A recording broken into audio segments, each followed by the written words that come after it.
All right. So again, thank you, everybody. My name is Mark Barkley, Director of Member Services here at 3RNet. We are going to go ahead and get started here. And just a reminder, this webinar is being recorded. And we had a few difficulties there, obviously, as you guys have noticed. But we're going to go ahead and do the best we can. And I think we have some great information for you guys. So all of those folks that have been asking questions in the chat, I'm going to go ahead and get back to you right now. Sorry, I was on the other line with the operator at ReadyTalk. And this is the first one we've ever done of these. So we have over 180 people on the phone right now or on the call. So that's really exciting. And again, thanks for bearing with us on these few technical things, but we'll get those addressed here in the next minute or so. They were going to open up some more lines. So with that, I'm going to turn it over to our Executive Director, Mike Shimmons. Okay, thank you very much, Mark. And thank you, everybody, for your patience as we got started here. We're very excited to bring you the Recruiting for Retention Academy. As Mark said, this is the first time that we have done such an academy here at 3RNet, and we're excited that all of you can join us. We had an overwhelming response to this training, and therefore we are just getting kind of, Mark said, some things straight today. So we have multiple presenters on this call today, and first of all, I wanted to start out by thanking some of the people that were involved in pulling this together. First of all, the staff of 3RNet, including Mark Barkley, who you've heard from, Christine Morin, and Michelle Varcho. They all had a hand in helping us produce this material, and we are certainly grateful for their time. We also want to thank our Board of Directors. 3RNet is a nonprofit membership organization, and we have a 9-member Board of Directors that help us with our direction and all of our work, so we appreciate their support in bringing this educational opportunity to you. We have facilities from all over the country with us today, from Alaska all the way down to Virginia, North Dakota, South Dakota, Kansas, Missouri, Nevada. If I forgot your state, I apologize, but we have many, many facilities with us, and we think that's wonderful. We hope that through the course of these 8 sessions, you will learn tidbits and information and tools and resources that will help you in your work in recruiting and retaining health professionals in your facilities. We know that maybe not all of the material that we deliver is most relevant to you, but we do think that you will find a lot of information that is going to be extremely helpful to you. So we appreciate you both listening in today and participating in the sessions to come. We have a lot of good speakers and a lot of good resources that we're going to be sharing with you over the course of this time. So we definitely want to encourage you to participate. And again, if you can't make calls, everybody should know, but hopefully I'll repeat that we have a website for the Academy called academy.3rnet.org. That is where all the information about the Academy resides. And then at the end of this call, we're going to have Mark do a little run-through of where the resources can be found in the past. The conference is no longer in listen-only mode. Okay. So basically, you have the website, and everybody's going to have that. So we want to get started today. Hey, Mike, this is Mark again. Yeah. Just a quick update for folks. Did go ahead and unmute everybody's line. So if you could go ahead and mute your phone from your end, and then we should have Tom and Joyce with us as well. So if you can go ahead and mute your phone from your line, that would be great. And I'll go start kind of doing that from our end as well. So again, bear with us here, but the audio controls will be opening up here soon again from our folks. But again, if you can do us a favor and mute yourself from your end, that would be great as well. So Tom, are you there? Can you hear me? Yep, we got you, Tom. Hey, Tom. Hey there. Hey there. Hey, I will go ahead and do a quick intro for you, Tom. Okay, we're just about to that point anyway. So we appreciate that today we have our great benefactor with us, Tom Morris. He is the Associate Administrator for Rural Health Policy in the Health Resources and Service Administration, or HRSA. In that role, Tom oversees the work of the Office of Rural Health Policy, which is charged with advising the Secretary on rural health issues. The office, which has an annual budget of $147 million, administers a range of research and capacity-building grant programs that serve rural communities, including the 3RNet. Tom also serves as the HHS representative on the White House Rural Council. North Carolina native, Tom came into government as a presidential management intern and has work experience in the U.S. Senate as well as the various policy and program positions within HRSA and HHS. So Tom, we'll hand it over to you. Thank you again for joining us. Sorry about the delay in getting you on the call, but thanks again for being able to give us an intro into our Recruiting for Retention Academy. Okay. All right, well, good afternoon, everybody, and Mike and Mark, thanks for that. Usually when there's technical problems, it's my fault, so it's nice to know it wasn't me this time. I'm happy to kick off the Recruiting for Retention Academy, and I guess I would say if folks can mute their lines, they might hear a little better. But I want to commend the Rural Recruitment Retention Network for coming up with this new approach, I think, to sharing its expertise, because they really, I think, are national experts in what it takes to recruit and retain healthcare providers in rural areas. Happily known as 3RNet, they've been a key partner for the Office of Rural Policy since its inception, really, and we provide some modest financial support to them and have throughout the years. We've always really shared the vision that 3RNet members have had about the importance of linking clinicians interested in rural practice with rural communities that are in need of those clinician services. And it's about more than just posting a job. It's really about community development and the building of networks of trust and support. Many of the 3RNet staff and members are national experts in this area, and they're really ideally suited to share their approaches and strategies with you. This network's been going strong for almost 30 years, and there's a 3RNet presence in 49 of the 50 states. I credit Mike Shimmons and Mark Barkley and the staff, as well as the 3RNet board, for coming up with a new way of sharing their knowledge. They're really adapting to a changing way in which we access information, and I think this is an important step for them. The Academy, I think, is going to be a great opportunity for communities and safety net facilities to think about what's involved in the process when you're involved in recruitment, retention, and be more competitive in a very challenging environment.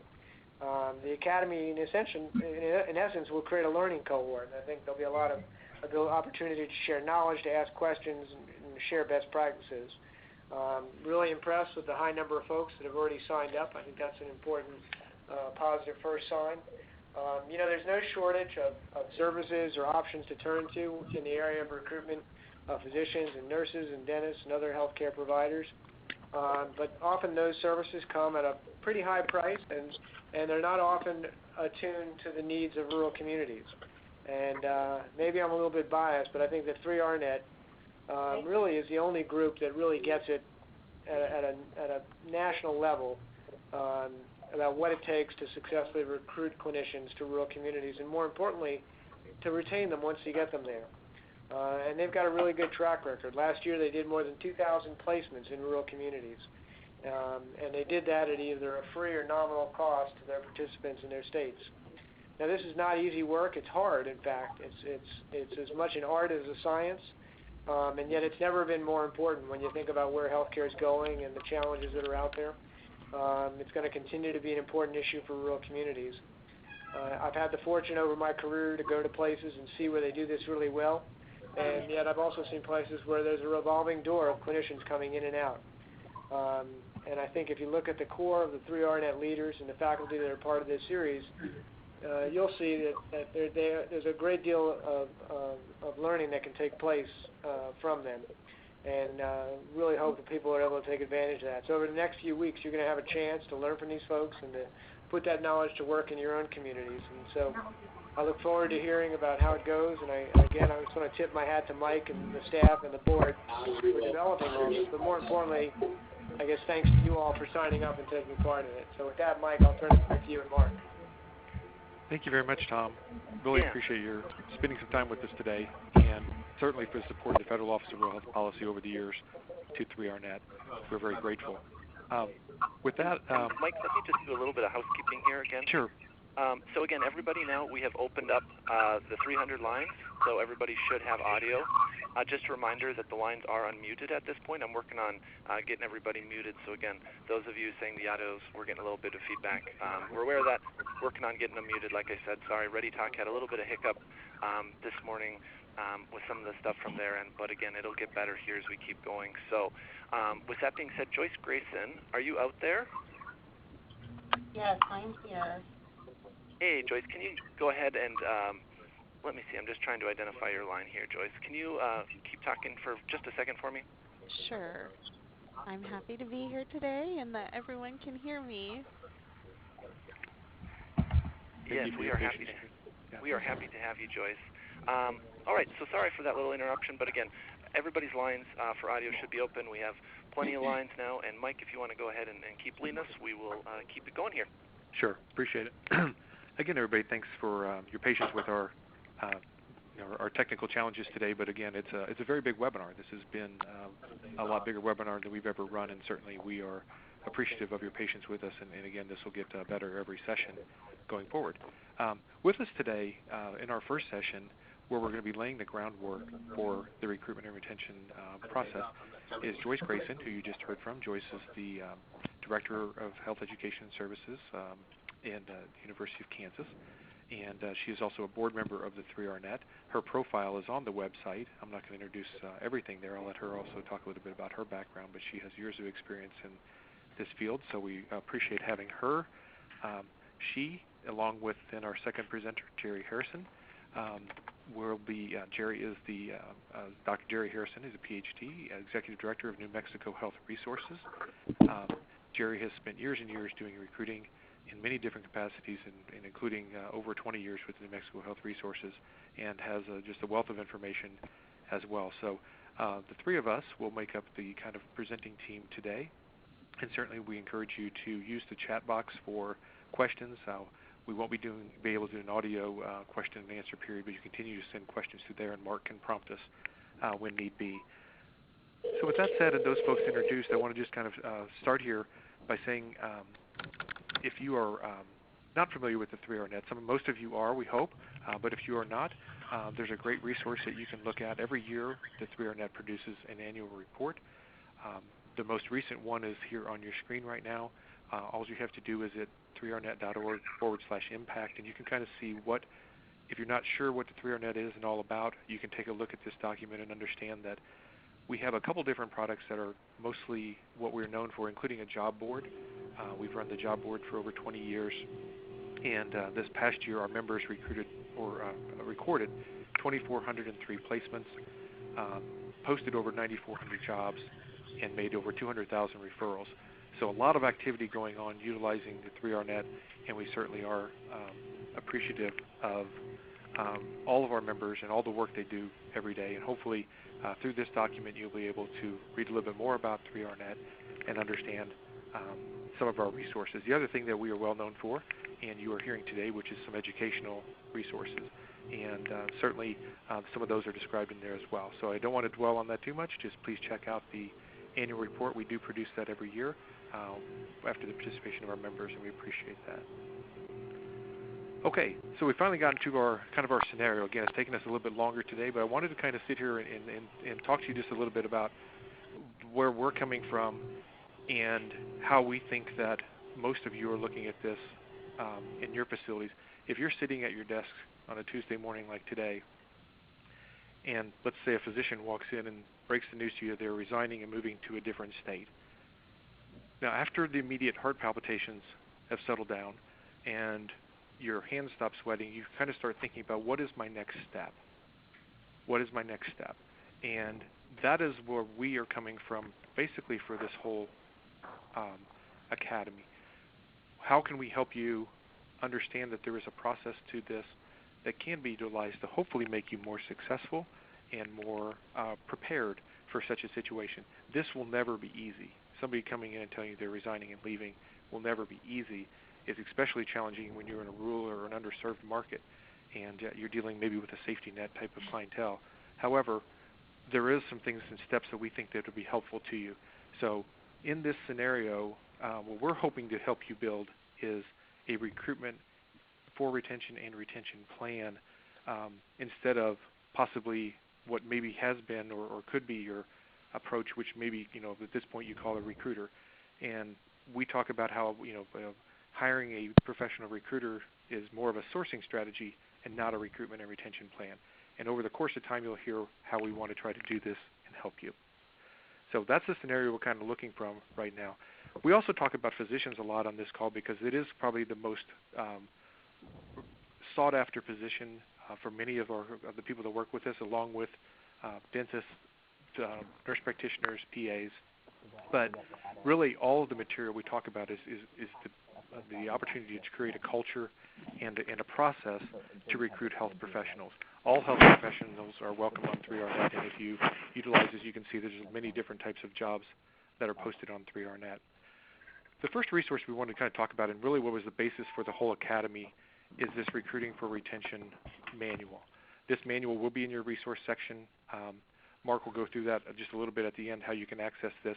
And we won't go piece by piece through this, but we do want to have you understand that that there is a process to recruiting and retention, and we think that this is a very good tool.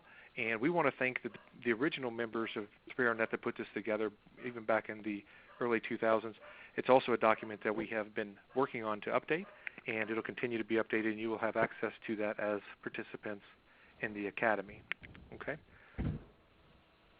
When you look into this resource, this is what you kind of see as what 3RNet thinks of as a process that can provide the most opportunity for you to be successful in your health professional recruitment. Broken into 4 parts, and basically every one of these could be explored in a full webinar or even a full day conference. We only have the time we have today to really talk about the first section, planning and preparation. Through the course of the academy, we will also be talking about the other parts, searching for candidates, screening, follow-up, and follow-through. All of those things will be covered as we advance through our academy, but today we really want to kind of hit upon the planning and preparation stage. Particularly from my point, we're going to look at the idea that planning and preparation are the most important ingredients for ensuring a successful recruitment effort. They're also often the most neglected, and I see this over the years that I have been able to do recruitment and retention work. I first started in 1997 here in the state of Missouri, where I reside, doing this kind of work, and I understand that this is probably the most challenging thing to set up and prepare in a lot of different facilities. How do we set ourselves up to be successful? Because again, most people don't have a staff, especially the facilities that we're talking to today. Again, a lot of smaller facilities. It's hard to kind of build this process, but it is vitally important, because without the proper groundwork laid, it's virtually impossible to be very successful in today's competitive environment. You'll hear more from Jerry and Joyce also about some of the difficulties of this. And again, what we're trying to say is, while it'll never be easy, we do think that by utilizing some of these tools and utilizing a process, you can have a better chance for success. So as we look at the different steps, and one of the first things we talk about is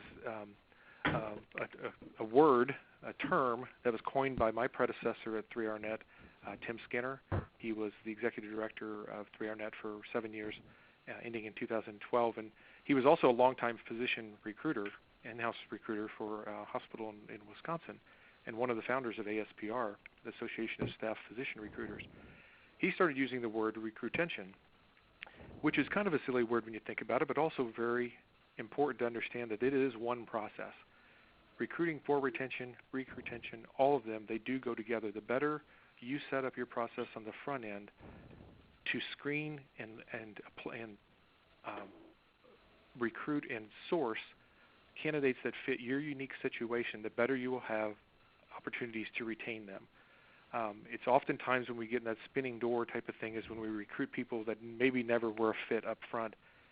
And so how do you try to make sure you know what is going to be a successful recruitment in my market, my facility?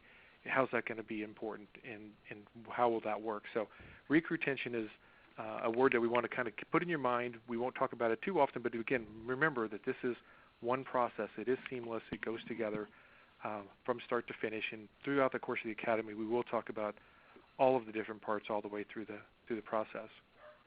We also want you to remember that people want to practice where they are needed and welcome. Show them that they're supported by as many members of the community as possible. Oftentimes people ask me, what is the difference between my recruitment here in a town of maybe 50,000, 75,000, 100,000 people and recruiting to a town of 1,200? And I said, I think that the steps and how you go about it is all the same. It's just the level of involvement of the people that are most affected, including your community members. There is a support structure in rural and underserved communities, board members, people that are vitally interested in the healthcare of their area, and trying to get them involved in the process is something that is really vital to success, and not something that is always well, I guess, maybe appreciated and understood. I think that the communities that really engage in this the most actively have the most success. So remember that community level, that support that they see when they come to look at your facility, the health professional that you're recruiting, that's going to be what they really react to, because there are thousands of towns. You look at all the people that are on this call. There are thousands of communities out there across the country that may be very similar in size, maybe even locations, and even your competitors down the road. How do we set ourselves apart? How do we become that accommodating, welcoming environment to these health professionals that we're bringing in amongst us? So that is something we want to keep in mind as far as what is the difference. Also, and to me, most critically, and this will be the last part I speak about before we hand things over to Joyce, part of the one of the steps in the process that is most important to me is all about the team. A team is going to be different for every one of you. We probably have on this call very small facilities, maybe under 20 people total, and then we may have some larger ones, hospitals that are, or other clinics that are bigger, hundreds, maybe even multiple hundreds of people.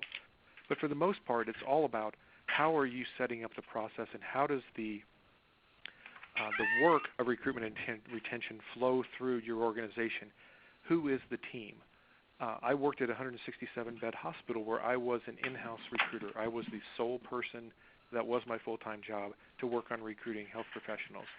But there was obviously other people I had to work with that were going to be important in that process to be successful. In your situation, you probably, and I'm pretty sure most of you will not have the opportunity to have a full-time person working in that capacity.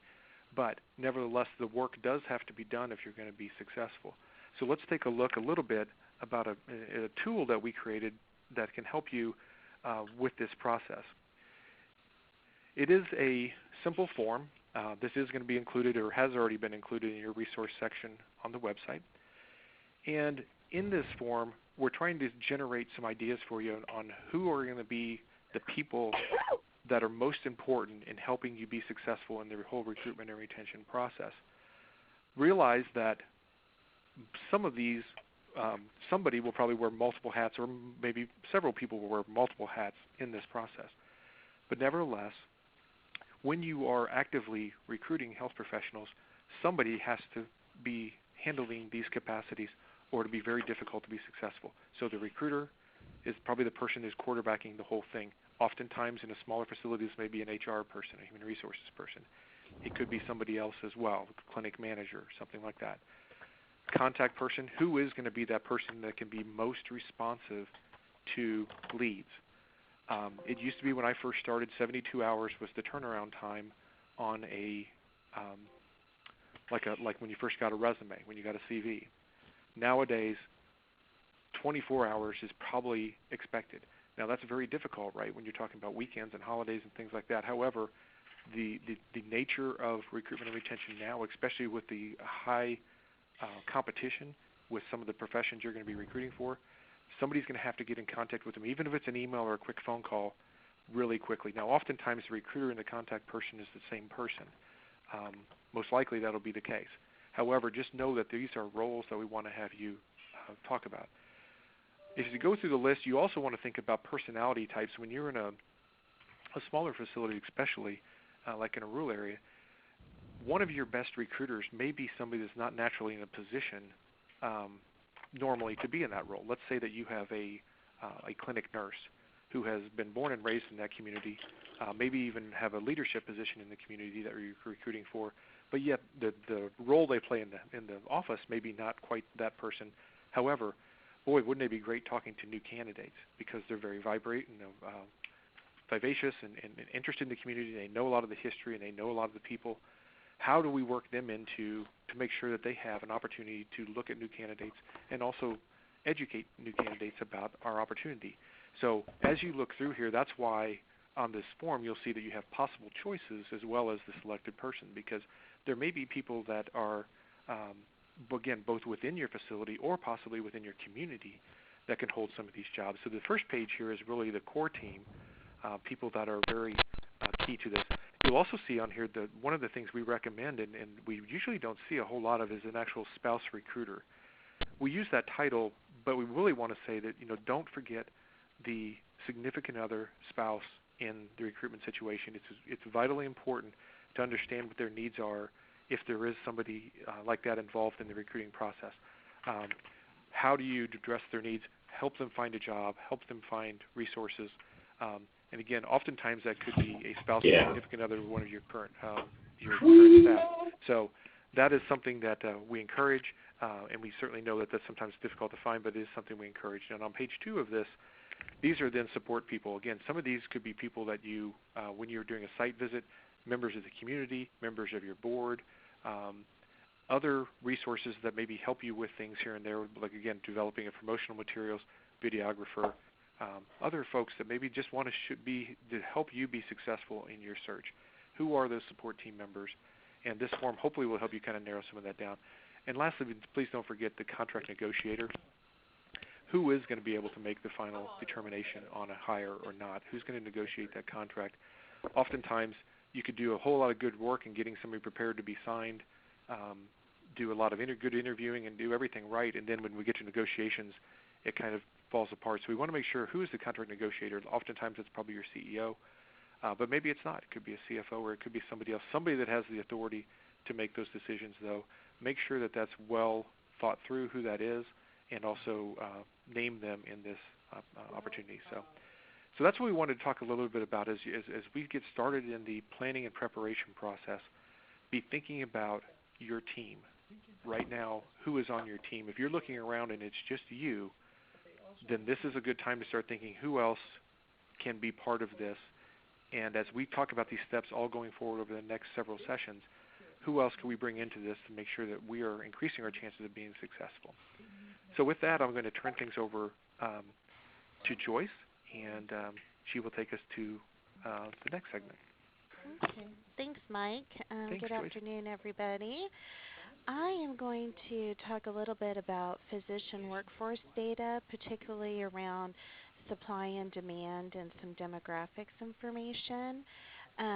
We put this information in here because it's oftentimes information that people don't know, and we thought that it was important to understand the landscape as well as who makes up our candidate pool so that we can build successful recruitment and retention models that fits that overall framework. So the first thing I'll talk about is the national supply and demand.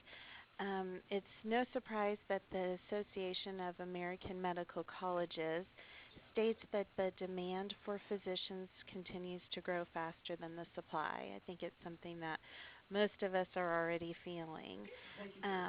But more specifically to the numbers, the AAMC projects that the demands for physicians will grow up by 17% from 2013 to 2025.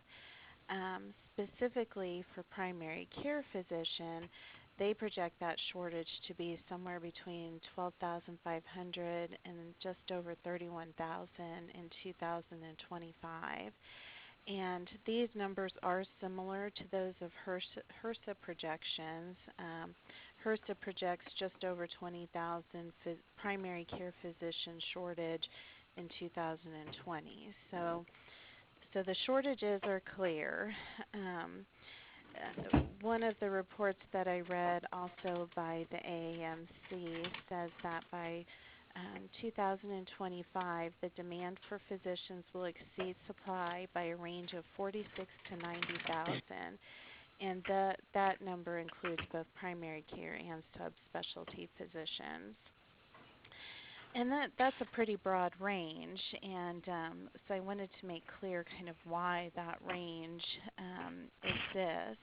And what they did is they tried to take into account what scenarios might increase or decrease the shortage.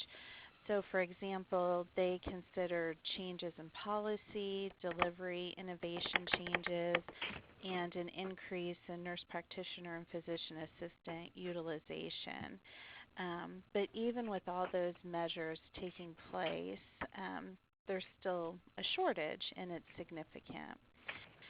So you might be asking, well, what's the root cause of the shortage? There's several factors, I think, that contribute to the shortage. One of the key factors is the aging population. And this population, as people get older, they have higher utilization rates. But also related to that number is the aging or retiring physicians. In 2014, the average age of a licensed physician was 52.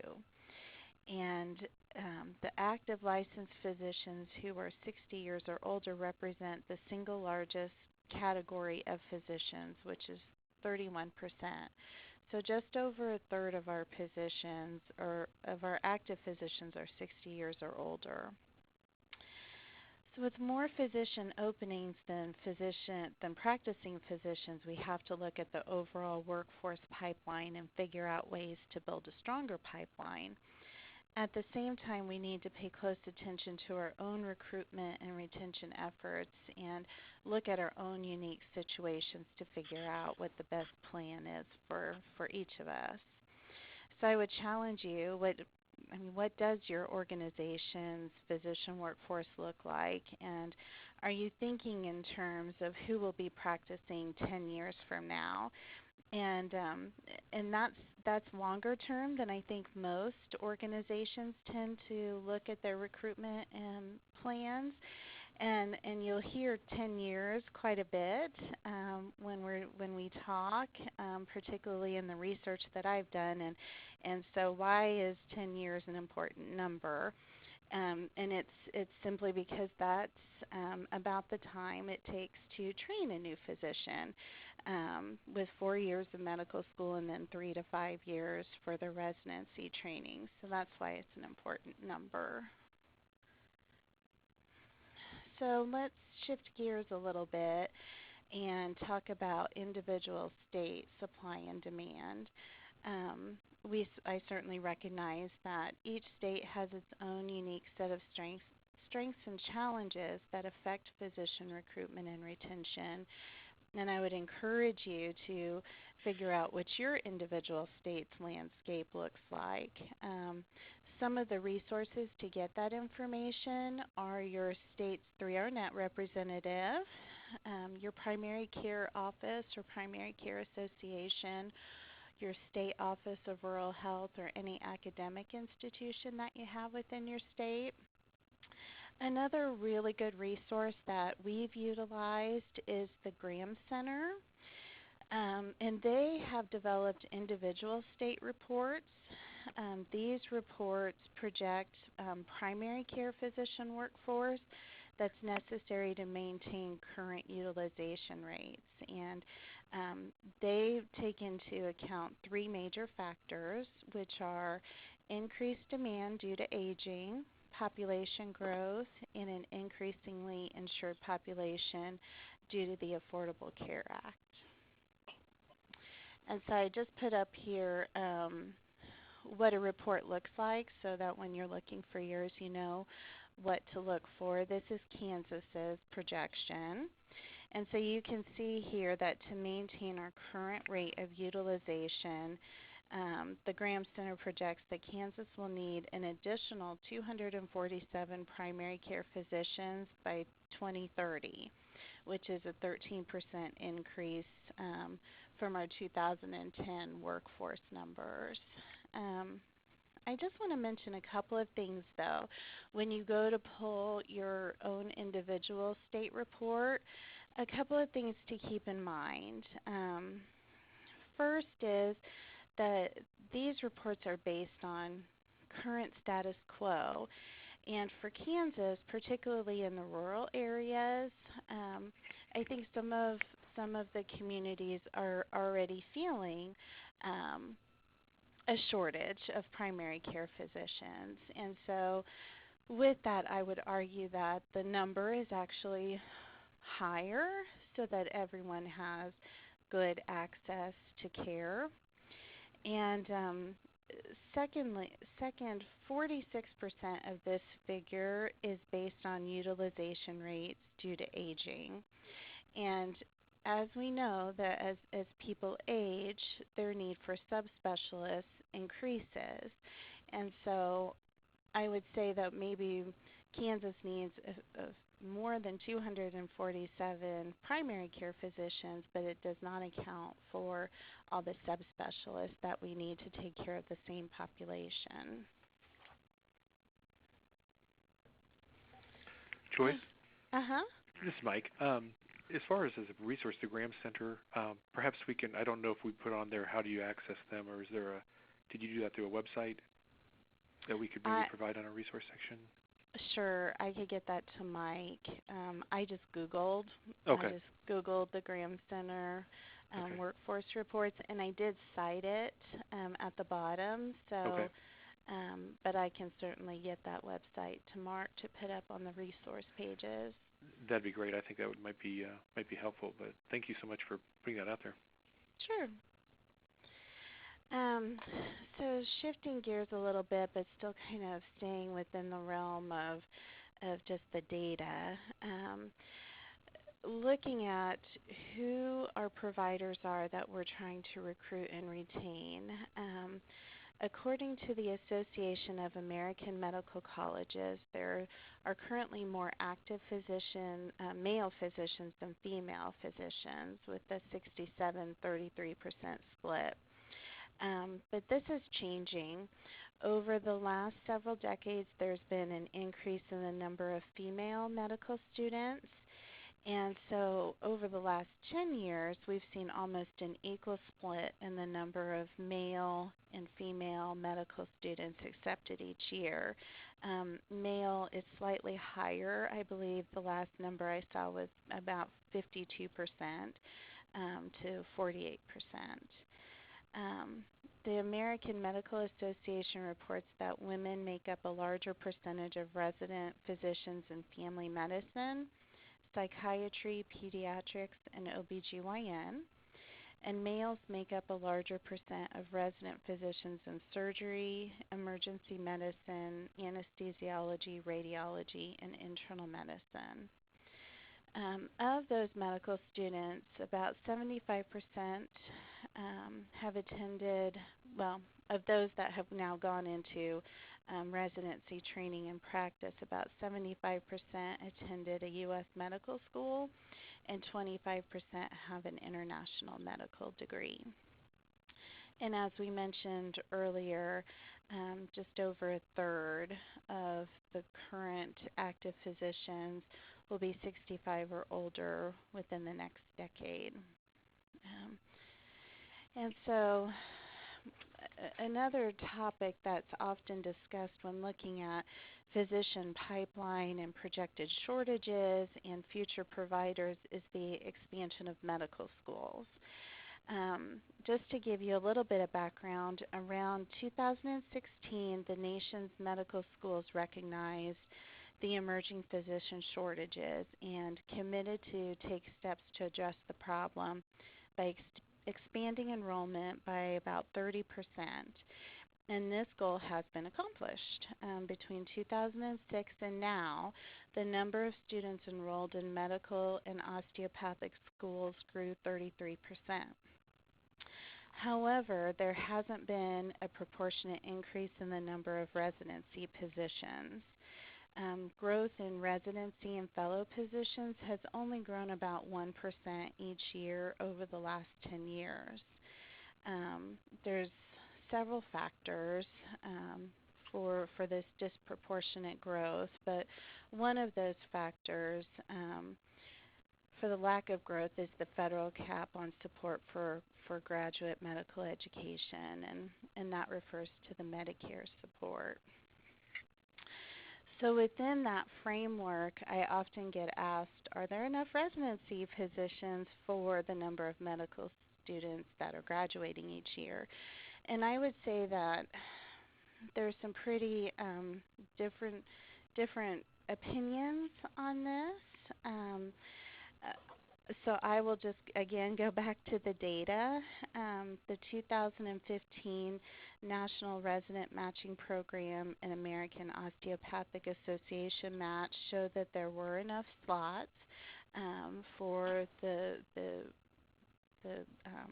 United States trained medical students and a significant number of international medical students, but they recognize that the margin is decreasing. So when we're looking at the correlation between training sites and practice locations, once a person has completed their training, where do they go practice?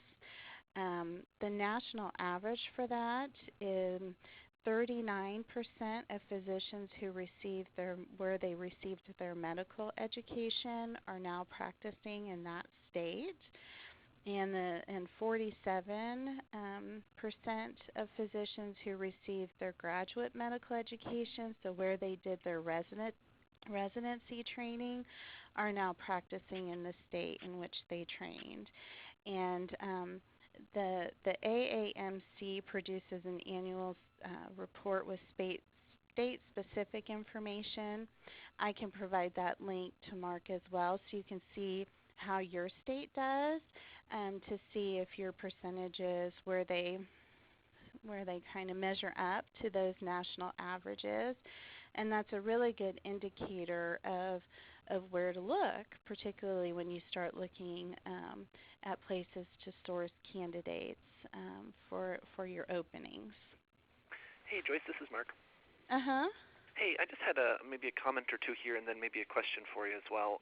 Okay. So I think just to put it out there to everybody, we're seeing some questions come across in the chat, and that's great. And some of the stuff as far as right now, again, think of this first session. We have 8 sessions total, of course, in this academy, and we're going to have all sorts of resources for you, different webinars, of course, and lots of supplemental things as well. So this first webinar that we're doing right now is kind of the building block, like Mike said. It's kind of that planning and preparation step.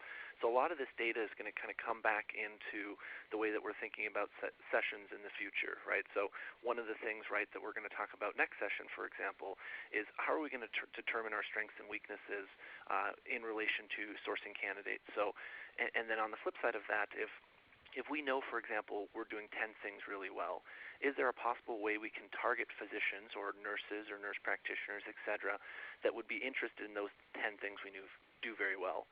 So again, take all of this as kind of the building block, the foundation, and I really appreciate all of the data that you're providing, Joyce, because again, I think folks listen to data, and I think that helps us kind of be able to make the case on some of these things. But again, this data, these slides, these bullet points aren't kind of the end-all, be-all, right? This is kind of a means to an end. So we're going to take this kind of foundational building block of this first session, right, and really start kind of applying it to the practical over the next number of sessions. So that's my comment. And then my question would be, Joyce and Jerry Harrison, I know you're out there as well.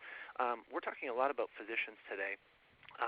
But it also seems like some folks have some questions about nursing and nursing shortages. Do you have any sort of commentary? And again, one of the nice things about the way that we've set this up is we can always go back, find resources, we can put them on the website, we can send them out on the listserv, you guys can talk to each other on the listserv, but just kind of off the cuff, Jerry or Joyce or Mike, do you guys kind of have any sort of perspective of how some of this stuff we're talking about as far as provider demographics could also fit in with the current nursing shortage across the country? Sure. I'm not sure that there's a correlation between physician and nurse shortages. I think that the nurse shortages out there are very significant. I just think that they're addressed in a different way because the nurse training is a shorter period of time, and typically there's more schools per state that train nurses, whether it be an ASN or a BSN. Many states are trying to tackle that problem individually versus physician, I think, is more of a national movement. Not to say that there aren't national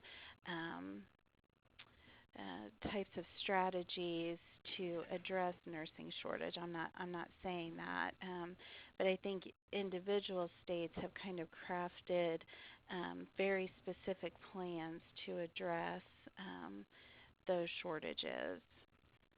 I don't know if what Jerry might add. There are very, very large state differences in response, and of course I know New Mexico most closely, and some of the other southwestern states. And I guess in terms of a consistency with physicians in our state is in terms of the demographics, where we have a much older nursing population than one would expect. We have a large number of nurses. We have, on the registered nurse side of things, we have about 15,000 nurses that are licensed at any given time. We've looked at how long do nurses practice after graduation, and there are some kind of surprising short tenures that nurses have. Our facilities in this state are having difficulty in recruiting experienced nurses or retaining experienced nurses as the treatment models, some of which extend from the ACA, have changed. And then we've had really an increased demand for ICU nurses and an increased demand for nurses dealing with folks that have chronic illnesses. We're one of the Medicaid expansion states, and we see a huge increase in adults approaching our institutions who should have received care many, many years ago, who have chronic conditions that are difficult from both a physician and a nursing point of view.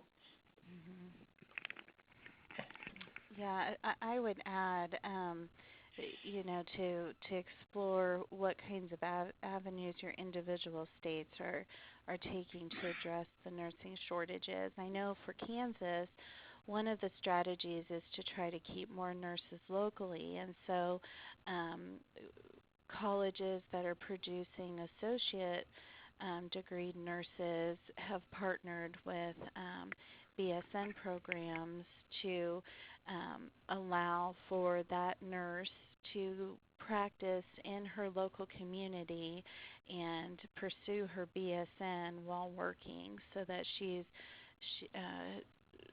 he or she is remoting in and doing some remote education. And that seems to be a strategy that fills two needs, where we have a growing nurse workforce, but then we're pursuing higher education for that pool too. Yeah, great. So thanks so much, Joyce. And we have a number of your guys' kind of insightful comments have prompted a few questions here. But I think just for today, for the sake of time, since we got started a little bit late here, we had scheduled this for about another half an hour. So what I'm going to do, those folks out there, keep the questions coming, definitely. But what I'm going to do is I'm going to keep your questions, and then we are going to do some kind of digging from our end, and we'll get you some information on the things that you're asking. And again, we have a whole session dedicated to free and low-cost resources later in this academy that are addressing some of the questions you guys are asking, but we certainly don't have to wait till then to answer them. But what I'll do is I'll take down your guys' questions, and then we will find some resources for you. We'll put them back out on the listserv. We'll put them on the website. And again, this community, this academy, despite our rocky start this morning with some technology stuff, but this is really meant to be kind of guided and tailored to what the folks on the call want to hear about. So again, please keep the questions coming, and I will, again, just for the sake of time today, we'll try to do a better job of answering these questions in the future live on the webinar here, but for the sake of time today, I'll go ahead and get them down, and we'll get back to you with some answers and some resources. So I'll turn it back over to Joyce. Okay. And so I apologize, but I'm going to shift back to physicians. But that's kind of the focus of today. But certainly we can get some more information out to other healthcare disciplines as well later. So now that I kind of talked about the landscape and some data, let's get into the nitty-gritty of what physicians are really looking for. And as you'll see on your slide, I kind of divided them into two categories: newly trained physicians and those that are already practicing. For the new physicians, what I'm hearing a lot is that loan repayment and forgiveness is pretty high on the list of incentives when choosing a practice location. And there's state plans as well as federal plans that are available to you, particularly if you're in a rural or underserved area. Work-life balance is consistently one of the criteria that both new physicians and experienced physicians are wanting to achieve. I recently read a report that a survey of about 5,000 physicians reported that the top 70% of residents listed work-life balance as one of their top two practice concerns, and 45% of practicing physicians did. Of those two practice concerns, the other one was declining reimbursements and what that would do to compensation. And the third most significant practice concern was work-related burnout and stress. And so those are the things that I think need to be addressed when you are recruiting new physicians and retaining them, is how are you addressing those concerns? And every place has their own strategies to do that. Technology and the electronic health records that are being utilized are very high on the list for new physicians going into practice. They want to be able to utilize technology. I think for those that are looking at rural areas, one of the reasons that they're interested in rural medicine is that they can practice at the top of their license, and so they want a full scope of practice. And so be sure that that's part of your recruitment plan when you're putting together your package. On the other side, oftentimes when experienced physicians are thinking about leaving their practice, we hear a couple of different things. One of the first things we hear is that maybe they're leaving an organizational culture that just isn't a good fit with them. And that could mean a lot of different things, from a difference in opinion on leadership to the overall morale of the organization. But nonetheless, that causes them to leave. And so when they're looking at a different location to practice in, many times they're returning to their or their spouse's roots, and so they may go back to their home state or communities that they have ties to. I think compensation is definitely an important conversation to have. It always is, but I think that for new physicians, there's an expectation that there'll be competitive salaries, and with experienced physicians, they've had some time to build up their compensation, and so matching that or advancing that is certainly important. Okay, and I cannot advance my slide, Mark. So if somebody could advance it for me, that would be great. Yep, should have updated for you, Joyce. Okay. Sorry about that. It's not, so I'll just trust that it is. And so I wanted to talk a little bit about recruitment trends, at least what I'm seeing here in the Midwest. Specifically, items too that I think go into the next slide is information that your recruitment team as well as your board of directors should know. And the first and foremost thing on my list is timeline expectation. So many times when an organization calls and asks us to help them recruit a provider, one of the first questions is, how long is this going to take? And that's a really hard question to answer because it depends. It could depend on the community itself and the current candidate pool and the time of year, all those kinds of things play a role or factor into your timeline. The Association of Staff Physician Recruiters averages about 6 months to fill a primary care position, and national averages vary between 6 months and a year. And so I think that's kind of a hard timeline to work with because it's so long. It just kind of depends on when you're starting to recruit. And I think that it's important to understand that you might sign somebody and recruit them in a shorter period of time, but it might be a long time before they start. Over the last several years, we've been seeing higher and higher percentages of fourth-year students signing contracts for employment for after their residency. And so while they've been recruited, they're not going to start for 3 years. And so I think that when you're setting timeline expectations and planning, that should be part of the conversation because it's very, very relevant.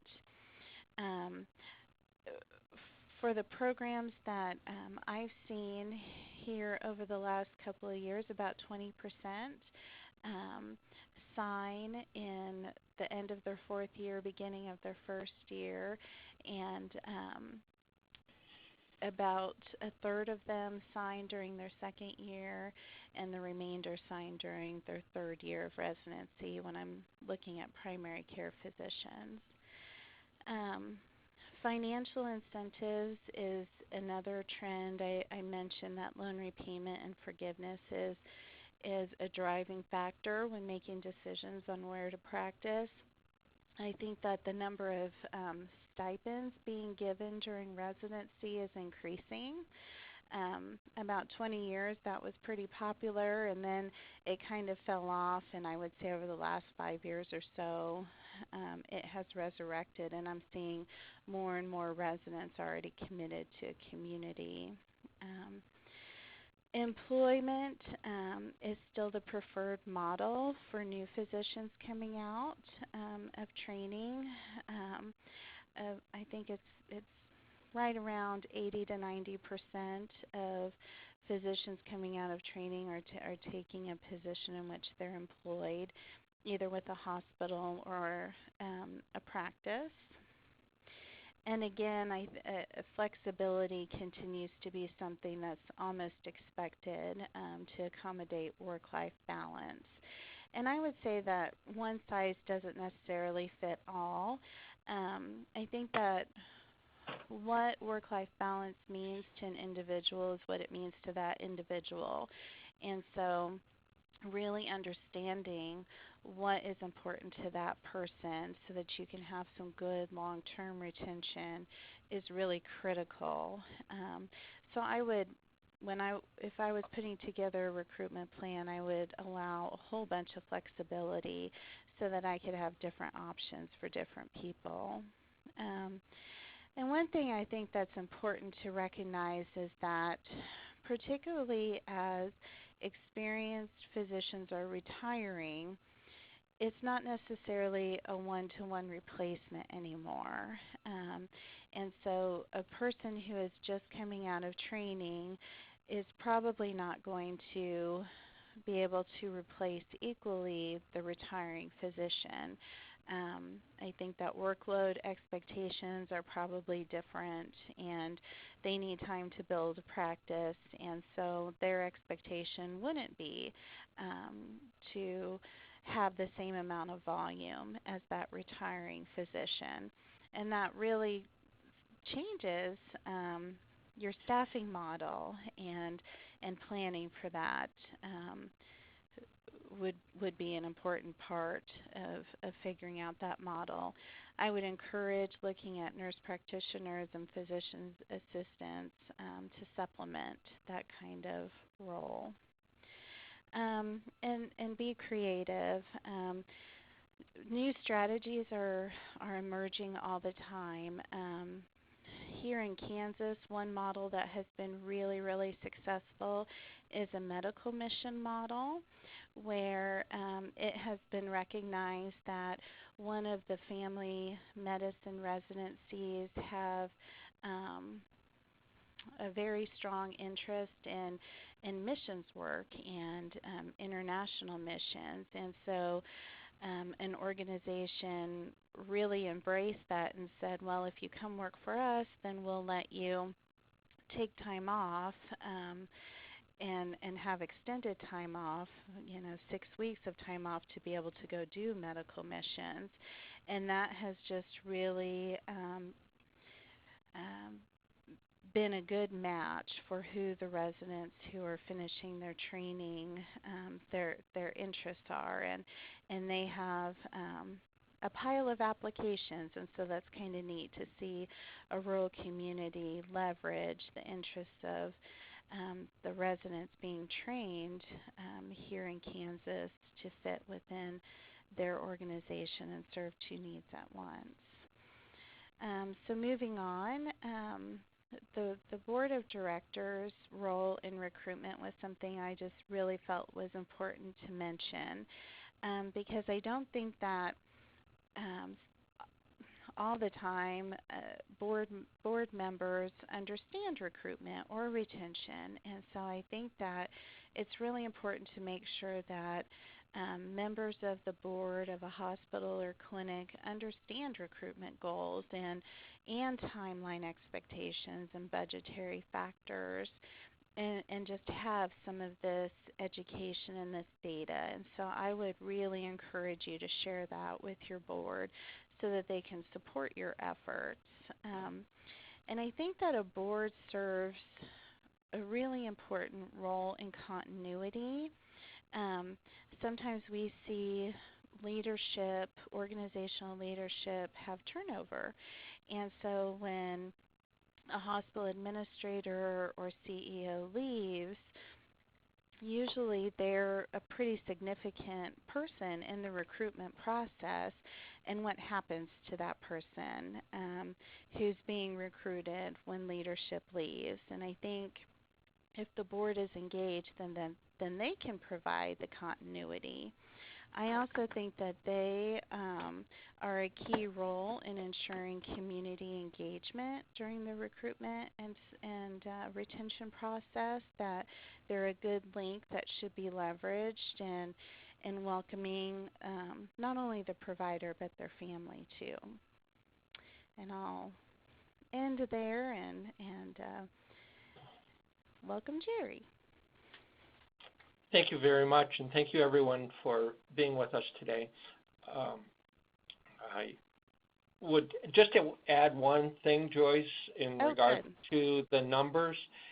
And the numbers on providers are typically based on licensing data. There are not a lot of really solid estimates on a national or state level about FTE-based providers by any discipline, and recognize that the numbers overstate the actual numbers of providers. Mike brought up the issue of recruitment planning, and it is important from a recruitment point of view to take a look at the processes that you have in place and whether or not planning has actually been executed. What we frequently see is that folks underestimate how long people are going to remain in their workforce or in their community. Some years ago, we've ventured into the arena of when do physicians leave, for example, and it holds pretty strongly that about 12% of physicians leave in the very first year of their contract and 25% within 3 years. The employment model has pluses and minuses to it, and at least on the physician end of things, as contracts become productivity based as opposed to a firm-based contract from year to year, physicians become unhappy and move along, look for other opportunities elsewhere. So it's good in looking at your workforce, regardless of the discipline, to develop some idea how long you can expect people to be working in your community. And also, it's very important to know what features of your community both attract and repel candidates, because without looking beyond yourself or beyond your institution, one can lose sight of how the community is presented to the world. And then are there really items, and Joyce addressed some of these already, are there situations outside of local control? We don't have any local control of how many residents are being trained nationally, much less even locally.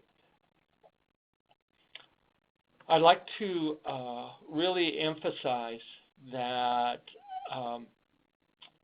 the best recruit you have, and Frederick Moskal, who started the 3RNet, gave us this thought, is that retention becomes most important.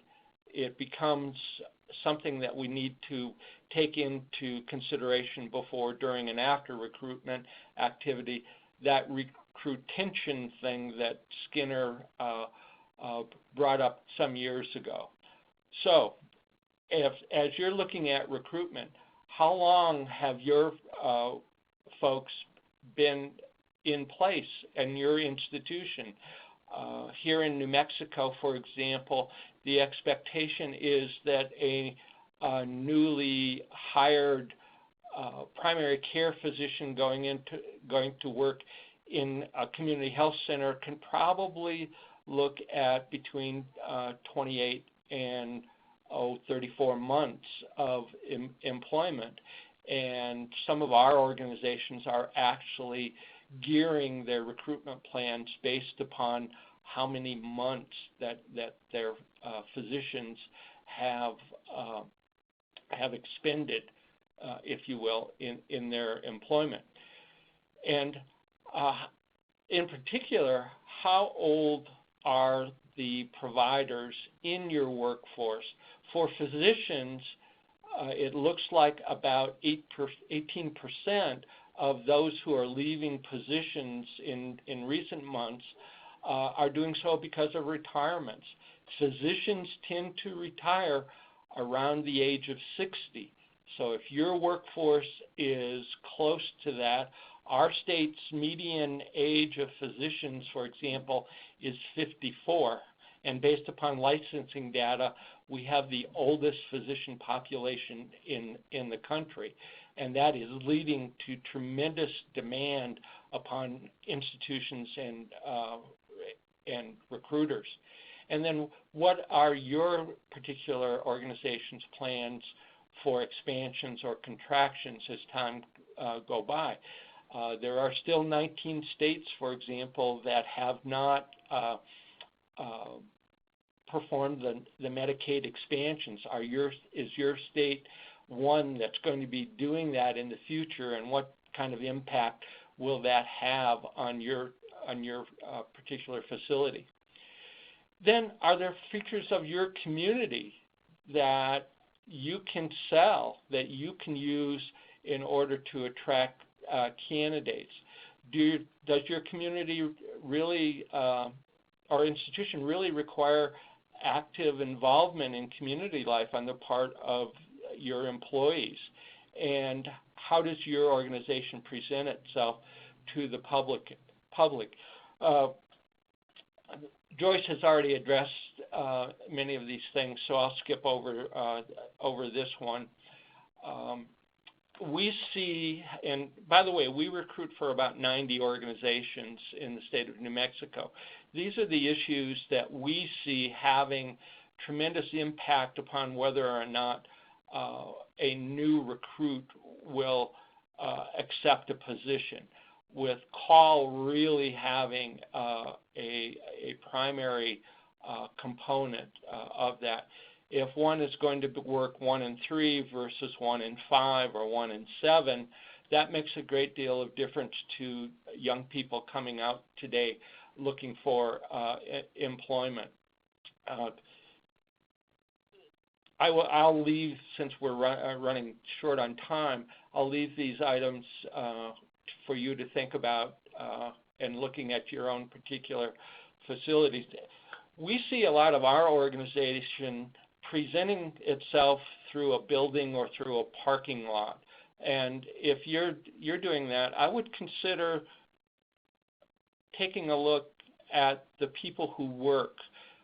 Our recruitment activities show us that new recruits are doing some fairly extensive internet searching of communities, of facilities, and of individuals. In a recent 3RNet meeting, we actually had a social media presentation in which the presenter gave us the term internet stalking as a descriptor of how folks are looking at facilities and practices as they consider new jobs. Recruitment and retention plans go with one another. If you don't have a retention plan, I would really highly recommend, and later on in this series, the development of retention plans, I'm sure, will be highlighted. Retention reduces the cost of recruitment, and as Fred said many years ago, the best recruit is that person who is already working for your organization, whether a nurse, whether a physical therapist, whether a physician. And replacement is very different from recruitment. People want to know why an incumbent has left. Why is there a vacancy? And why is there a need for replacement by someone of the same discipline? I saw a question about nurse practitioners and PAs that came up. Well, can a nurse practitioner or a PA fulfill the job that a physician did formerly, or is it just out of habit that a physician is replaced by a physician? Budgetary considerations come into play, and again, retention is the cheapest alternative to recruitment. How are you going to find a new candidate? We see organizations running newspaper ads to recruit high-level, highly trained personnel, and do those in your community actually work? They don't work in our state at all. Folks cannot place print ads and expect to get any kind of response at all. Also, taking into account the loss of revenue over time during a vacancy. Can you go a year, 2, 3, or 4 years without a physician and still make it financially? Also, there are legal costs, the costs for interviewing folks, and we highly recommend that the significant others of particularly physicians and dentists be included in any type of planning. And of course, compensation is something that should be taken into place. Mike, did you want to make a comment on this particular spreadsheet? Sure. Thank you, Jerry. As we were developing the slides, we wanted to talk about budget, and we wanted to show you that earlier on we talked about the Recruitment for Retention Manual, which has a lot of different resources in it, including some fillable forms and worksheets and things. And this is one that, since we were talking about budget, we wanted to make sure that you were aware of. So within the Recruitment for Retention Manual, which is in your resource section, there is this fillable PDF worksheet that is a method for you. Again, it's a starting place. It's not the be-all, end-all. But we feel it's a good starting place for you. If you've never done a budget for your recruitment and retention activities, this would be a good place to start understanding what some of the costs are that are involved with it, and putting that placeholder in your budgets for these activities. I've I've done many presentations where I've asked the question, what is your recruitment budget? And pretty much even in front of CFOs, we just sit there and they just kind of stare blankly because usually it's whatever it takes to get the new person in, and oftentimes that includes heavy recruiting fees to outside firms. So this is kind of a way to be proactive and kind of look, if you're developing your own processes and have a team in place, let's also look at the budget you have. As well as then, as Jerry said, don't forget that retention activities sometimes also could be part of your budget. We don't talk a lot of times in terms of funds for retention activities, but as you'll find out later in the series, and I'll talk about today just a minute, is that sometimes those activities, recognition, support, possibly even, there are some limits on that, I realize, with the way Stark rules are and things about how much you can give to currently practicing physicians. However, recognition and things like that ought to be accounted for in a budget, and certainly want to encourage that. So this form is available in the manual, and appreciate you taking time, Jerry, to make sure we talk about it. And then if anybody wants to look at that later, it'll be a good resource for them. So thanks, Jerry.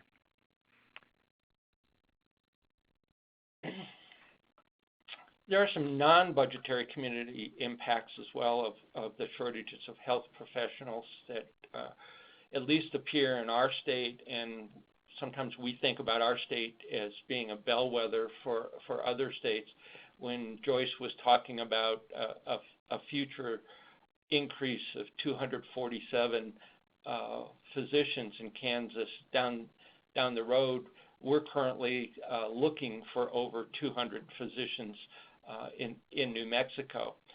And what is the impact if you don't have a health professional workforce in your community? One, of course, is that new employers hesitate to relocate.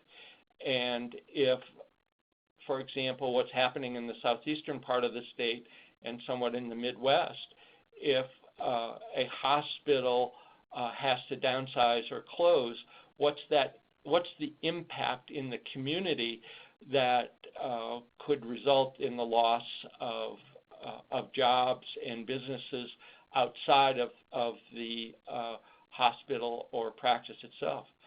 And care not delivered locally. For example, our state, we lose a lot of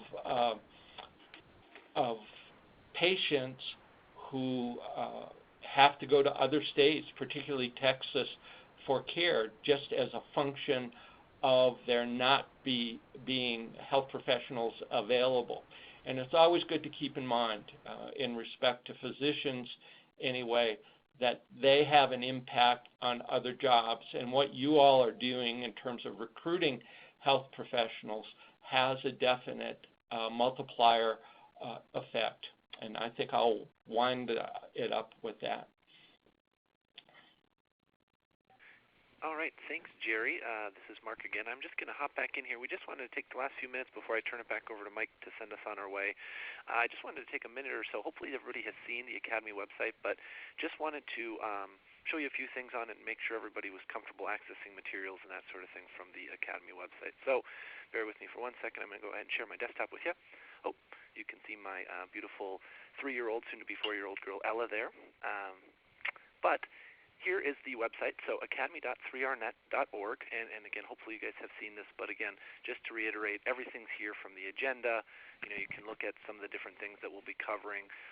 Today, of course, is our first webinar, and next one will be on October 25th at 1:30 p.m. Central Time, and you can see what we're going to be covering there. You can also see some of the speakers. We had Mike and Joyce with us today. We're going to have Bob Aronson, who hopefully some of you are familiar with, talking to us about immigration. Dr. Dave Schmitz, who's currently the incoming president of the National Rural Health Association, also a family medicine physician, is going to be with us next time talking about some of the resources that we've created around factors that matter to incoming providers. So take a look around, look at the agenda, look at the speakers. You've obviously already registered, but what we really wanted to show you today was the session materials. So if I click on the session materials button, it's going to prompt me for a password. And I sent that password out on our listserv earlier today, but it's just all caps, Academy-3rnet.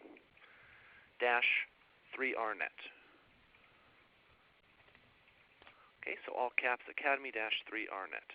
So I get logged in there, and you can see, since we've only done one session now, there's not a whole lot of things there, but you can always see that the slides are there. So a PDF version of the slides that we covered today are right available for you on that Academy website. The recruitment team planning guide that Mike went over, so this is there for you as well. And like Mike said, the goal of these is to be kind of as implementable as they possibly can. So we're looking at this role of a recruiter, and we could say, Mark, is this a possible choice, and the selected person is Mark, or something like that. So you can save these, you can type in them, you can do all sorts of things with those fillable forms. Also, we have a CASA calculator turnover here from the Association of Clinicians Underserved, or for the Underserved STAR 2 Center.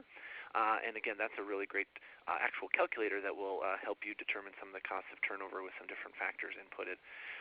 The main resources that we're going to be working from are these top resources. So we already mentioned it before, but we have our manual, which is that 15-step recruiting for retention process. And this is something we only typically share with our organizational members. So we're really happy to be able to share that with, I just was getting a bunch of emails from folks signing up, of course, 5 minutes before the webinar today. But I think we're probably up to over 400 people now that have registered and signed up for this academy. So we're really happy to be able to share these resources with you guys. But this manual, again, it's fully interactive. It goes through all of the different stuff in quite a bit of detail.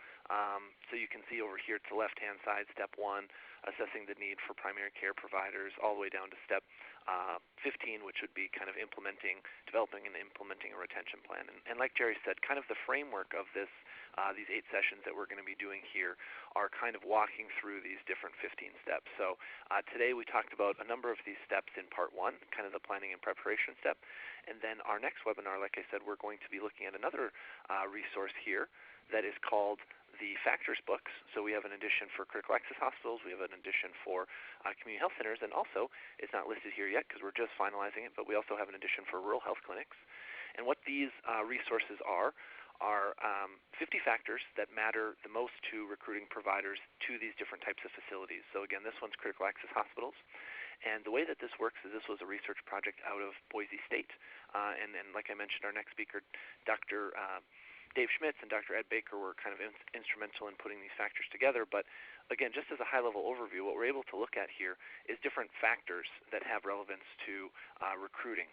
So let's say schools, for example. We can take a look at schools or spousal satisfaction, and it goes through each factor and it says, what does this factor mean? Why is it important? What might it look like if your facility or your community has an advantage in this factor? What might it look like if your facility or community has a challenge in this factor? And what are some ideas for solutions to challenges if you find out that, through kind of a self-assessment, that you might have some issue with schools in your community. So again, this is what we're going to be kind of going over the next time. We're going to be walking through each of these 50 factors, and again, we're going to have get a really neat perspective from Dr. Dave Schmitz, who's, like I said, a family medicine physician, but also very heavily involved in kind of rural medical education, rural training tracks, and a whole number of other different things. So that being said, again, check out the session materials section of the website. As soon as we get done here, I'm going to go ahead and start working on the recording for this. We'll put that out on the listserv, which you can always access here too as a top resource.